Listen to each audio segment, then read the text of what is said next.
Uh, after my after my videos on how to plot points with polar coordinates and on how to get the arc length for polar curves, this time I'm going to solve a problem about polar curves, but focused on the area enclosed by polar curves. Yeah. Area of a region in polar coordinates. Okay. Let's review. In solid mensuration, this is a circular sector. And the formula of this, the area of a circular sector is given by this one. Pi r squared theta over 2 pi. You can solve this one by ratio and proportion. Bali, area of sector is to total area of circle equal to angle, central angle theta over total angle niya, 1 complete revolution of 2 pi. So area over area of circle pi r squared equals theta over total angle 2 pi and cross multiply ang pi r squared, we have this one. And so cancel ang pi. Okay. Final expression is 1 half r squared theta.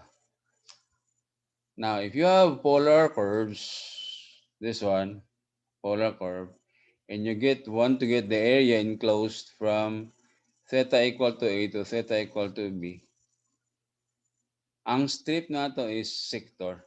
This is our strip.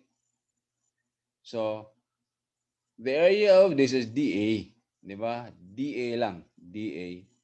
And R is constant. So, d theta sa ta. So, dA equals 1 half R squared d theta. Differential theta man eh. And so, Riemann summation using limits, same lang na sana. Bale, we started with dA equal to 1 half R squared d theta, and we integrate, this is the result. 1 half f of theta or r, same lang man, di ba? F of theta or r. So 1 half r squared d theta from A to B. So for this one, in getting the area, the most common problem here is finding the limits. Because f of theta is given. Di ba? The equation of the curve is given, r. So the only problem is the limits. So, let us solve this problem. Find the area of the indicated region r equal to cosine 3 theta. And similar to what I did sa previous na video, get the values of r with theta from 0 to 360 and then plot. No? So identify the biggest value of r, it's 1. No? So you can use only one circle r equal to 1 or pwede sa 0.25, 0.5, 0.75, 1. Okay, sige. Let's use the 1.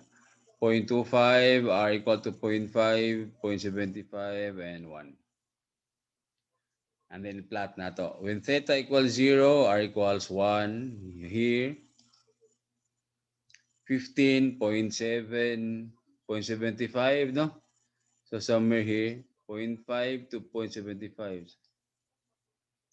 Pag 30, nag-0 sa. Eh? 0. So, pag-connect, yeah, no? 0, 15, 30. And then 45, nag-negative. So 45, nag-negative 7, negative 0.7. No? Instead na 0.7, opposite. Dire, 0.7. And then 60, it's negative 1. So instead na 1, negative 1 siya. And then 75, 70, 75, negative 0.7. So, there, no? Negative 0.7. And then 90, 0. And then there yun. 95, 105.7. 120 is 1. Eh? And then 135.7. Okay, 0.7, sorry, 0.7. 150 nag-0. Dire. Oh. And 165 negative. 165 negative 0.7. So instead na 0.7, na dire negative 0.7.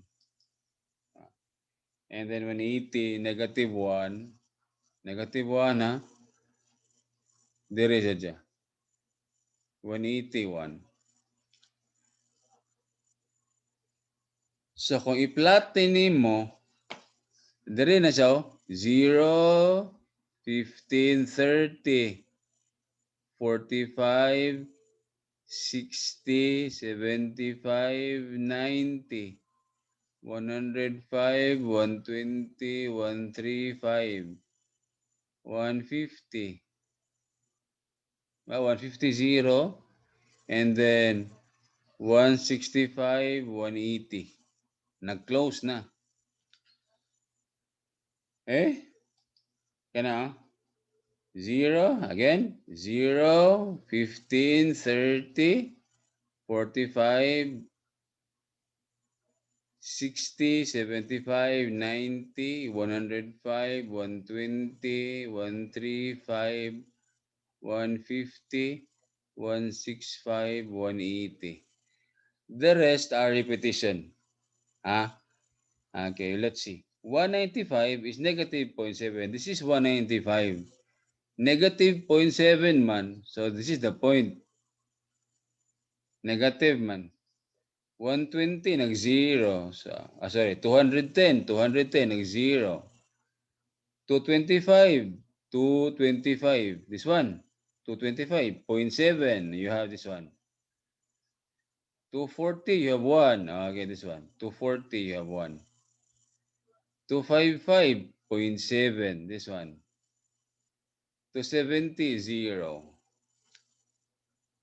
Pag 285, negative 0.7. So, 285, this is 285, pero negative man, 0.7. Kini na point.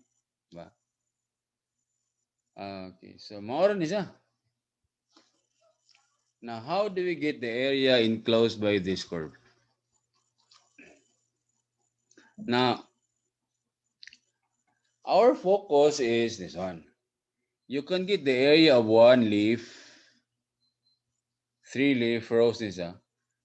You can get the area of one leaf and then multiply it by 3, no? Pero, ang angle wala na eh. Lisod, di ba? Ma-confuse ka.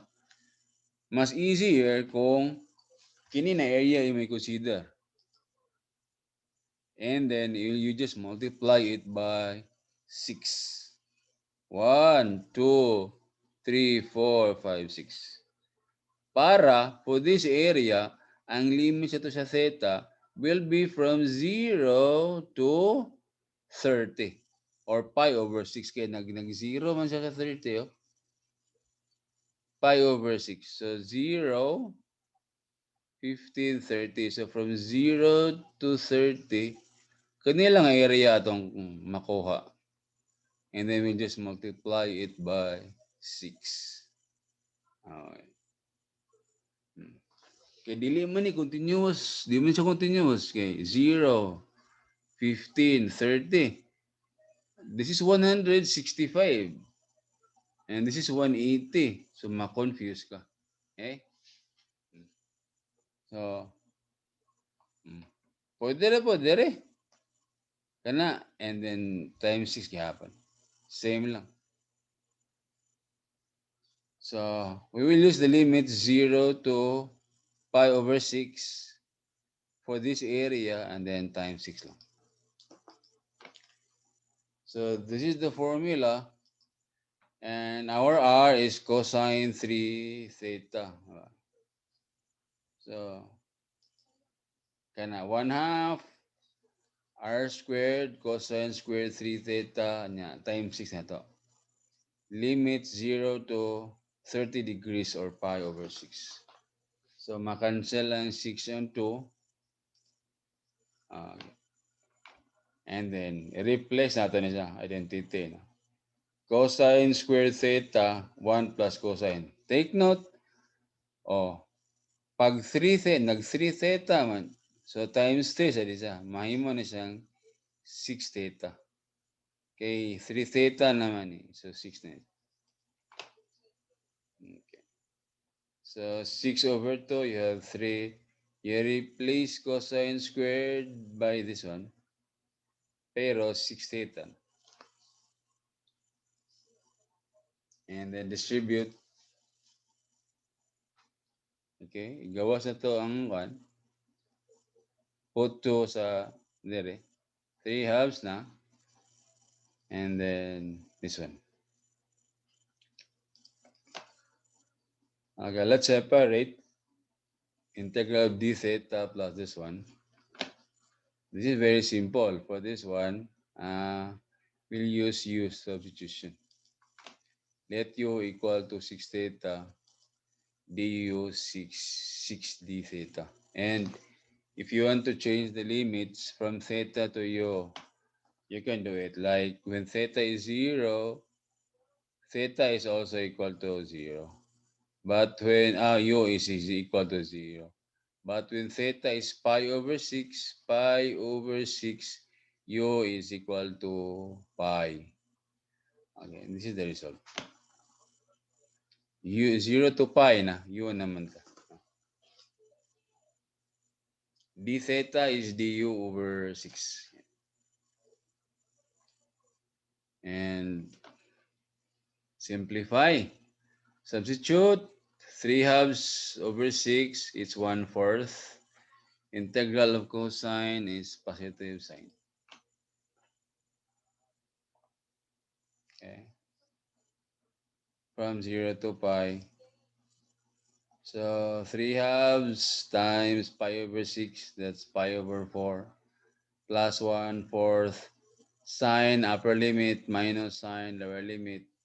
Sine of pi is 0, sine of 0 is also equal to 0. And therefore the area is equal to pi over 4. Okay, so finding the area enclosed by a polar curve is not that difficult because the formula is very simple. 1 half r squared, and this is given. No? So the only problem here is the limits. And therefore, make sure that your graph is correct. Okay? Para correct sa imong limits. And after that, use techniques of integration involving trigonometric functions like this one. Okay? So that's it. I hope that you have learned something na pwede mo i-apply. You can solve other problems para ma-acquainted ka sa you get familiar with this topic. Thank you for watching.